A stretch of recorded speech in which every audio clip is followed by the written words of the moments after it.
Après l'accident brutal de Oliver Berman à Suzuka avec plus de 300 km/h et un impact estimé à 50 G, la FIA a été contrainte de réagir. Cet accident a mis en lumière un problème central de la nouvelle Formule 1 version 2026, les écarts de vitesse trop importants entre deux voitures. Pourquoi? Tout simplement à cause des nouvelles unités de puissance hybride et la gestion d'énergie. Certaines voitures pouvaient brutalement ralentir pour recharger pendant que d'autres arrivaient avec un surplus de puissance électrique.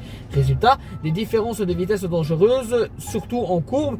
Et suite à ça, plusieurs changements ont été décidés avant le Grand Prix de Miami. Premier changement, c'est la gestion de l'énergie. La FIA a réduit la recharge maximale en qualification passant de 8 à 7 MJ. Objectif, éviter les phases de lift and coast extrêmes et permettre aux pilotes de rouler plus souvent à pleine vitesse. Et en parallèle, la puissance de récupération et de déploiement ont été modifiées. Le Superclip passe de 250 à 350 kW. Le temps passé à la recharge diminue. Résultat, moins de variations brutales de vitesse en ligne droite. Deuxième changement, le boost mode. Le boost électrique qui permettait d'avoir un gain massif de puissance est désormais limité à environ 150 kW.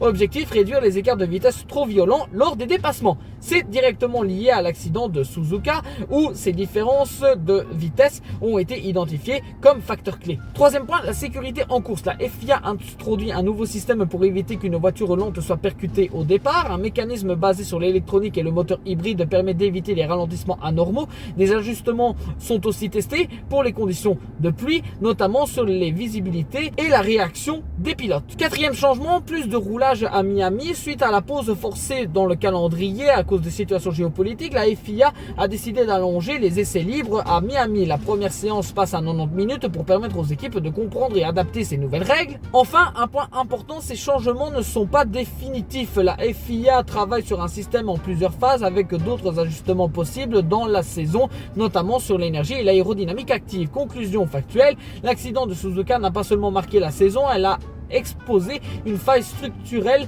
du règlement 2026. Et le résultat, moins de recharge extrême, moins de boost brutal, moins d'écart de vitesse, plus de sécurité. La Formule 1 n'a pas changé de direction, elle a corrigé en urgence un système devenu dangereux à pleine vitesse.